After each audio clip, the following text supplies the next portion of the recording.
આ નાની વાત આપણે આજે કક્કાનો ભાવાર્થ નાનું પુસ્તક છે. એક કક્કાના ભાવાર્થ 89ના અંકનો છે જય શ્રી ગોપાલ કાર્યાલયમાંથી. એમાં છેલ્લી કડીનો છેલ્લો ફકરો પાના નંબર 108 ઉપરથી કે જીવમાં અનેક પ્રકારના દોષ ભર્યા છે. તે દોષો ભગવત પ્રાપ્તિ માટે વિઘ્નરૂપ છે.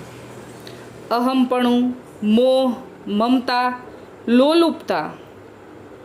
તેમાં લોલુપતા તો એટલી બધી ખરાબ છે કે તે સાચી દિશામાં સૂઝવા દેતી નથી.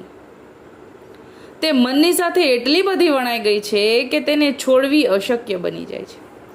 સંસારી વિષયો પ્રત્યે લોલુપતાનું એટલું બધું ખેંચાણ હોય છે કે તેને સમજવી પણ મુશ્કેલ બને.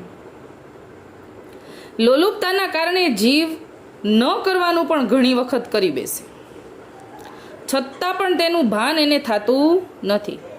અહમતા, મમતા કે મોહ દેહના ધર્મો શિથિલ થતા ઓસરી જાય છે.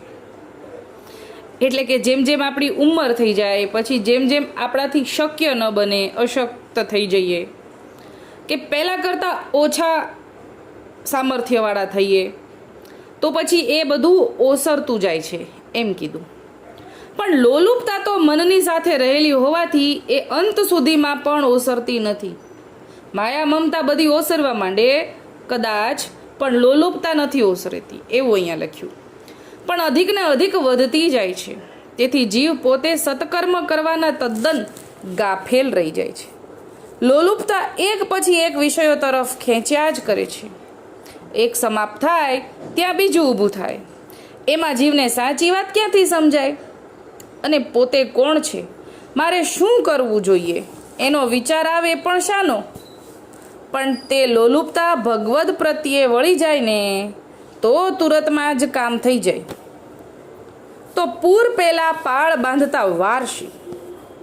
છેલ્લી કડી છે ને કક્કાના ભાવાર્થમાં, શસ્યા વાત કહું એક છેલી, વારું વાર કરી લે વેલી, પાળ બાંધી લે પૂર જ પેલી. એના ભાવાર્થમાં અત્યારે આ ભાવાર્થ આવ્યો કે પૂર પહેલા પાળ બાંધતા વાર ન લાગે. જો આપણી લોલુપતા ઠાકોરજી તરફ વળી જાય, ઠાકોરજીના સ્વરૂપમાં લોલુપતા લાગે, તો પછી એ પાળ બંધાઈ જતા વાર નથી. હવે લોલુપતા કેટલી ખરાબ છે, એટલે કે લૌકિક વિષયો પ્રત્યેની લોલુપતા કેટલી ખરાબ છે એની ઉપર એક દ્રષ્ટાંત વિચારીએ. એક ગામમાં ડોસીમાં રહે, શરીરમાં બહુ નિરોગી, સુખ સંપત્તિ પણ સારા પ્રમાણમાં, માજી ધર્મ ધ્યાન પણ ખૂબ જ કરે, ભગવત કથા વાર્તામાં જાય, વ્રત જપ તપ પણ ઘણા કરે, એમ આખો દિવસ સત કાર્યમાં જાય. પણ માજીને બજરનું બંધાણ જબરું, સૂંઘવાય જોવે ને ઘસવાય જોવે. બજરની ડાબલી એક ઘડી પણ આગી ન કરે. માજીની ઉંમર થતાં એક દિવસ કાળ આવીને ઊભો રહ્યો. માજીને વૈકુંઠ ધામે જવા વિષ્ણુના ભગવાનના પાર્ષદો વિમાન લઈને આવ્યા. માજીના જીવાત્માને વિષ્ણુના પાર્ષદો વિમાનમાં બેસીને ચાલતા થયા. વિમાન અડધે રસ્તે પહોંચ્યું, એટલે કે ભાઈ માજી તો ચાલ્યા, પછી ઉપર લઈ જાય ને એની વાત છે. માજીને બજરની તલપ લાગી. હવે આ ચિત્તની વૃત્તિ અને આ વિષય પ્રત્યેની લોલુપતા એ તો પ્રાણ અને પ્રકૃતિ સાથે આવે ને એ આપણને અહીંયા સમજાવે છે કે જીવ તો ચાલ્યો છે, પણ જીવ જેમાં રહી ગયો ને એ હારે લઈને આવ્યો છે. એટલે રસ્તામાં બજરની તલપ લાગી, પણ ડાબલી તો સાથે નથી, કેમ કે બધું મૂકીને જવાનું છે. ડાબલી મૂકીને જ આવ્યા ડોસીમાં ઉપર. ત્યારે માજીએ વિષ્ણુના પાર્ષદને પૂછ્યું કે તમે કોણ છો ને મન ક્યાં લઈ જાઓ છો?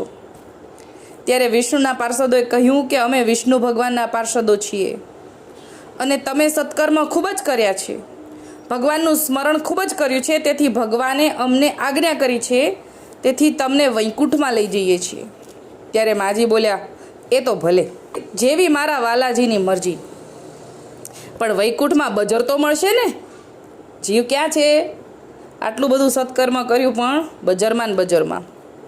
એટલે કે છે વૈકુંઠમાં બજર તો મળશે ને?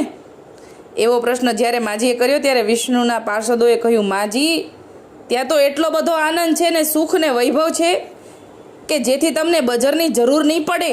ત્યારે માજીએ કહ્યું કે તો વિમાન પાછું વાળો, મને મારા ઘરે મૂકી જાઓ, મારે વૈકુંઠમાં નથી આવવું. બજર ન મળે તો મારે વૈકુંઠ શું કામનું ભાઈ? બજરની લોલુપતામાં માજીને વૈકુંઠનું સુખ પણ તુચ્છ લાગ્યું.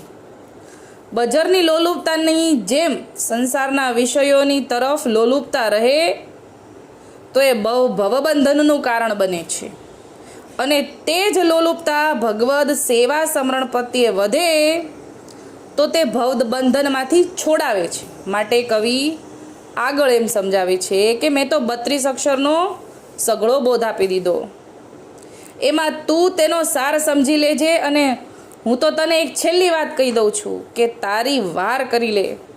કાળરૂપી પૂર ન આવે એ પહેલાં ભગવદ નામરૂપીની પાળ બાંધી લે, જેથી કાળના પ્રવાહમાં તણાવાનો સમય ન આવે.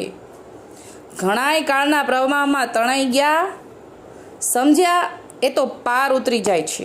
માટે મારી આ છેલ્લી વાતને ધ્યાનમાં રાખી દે અને તારું સુધારી લે, નહીં તો પછી પસ્તાવાનો વારો આવશે.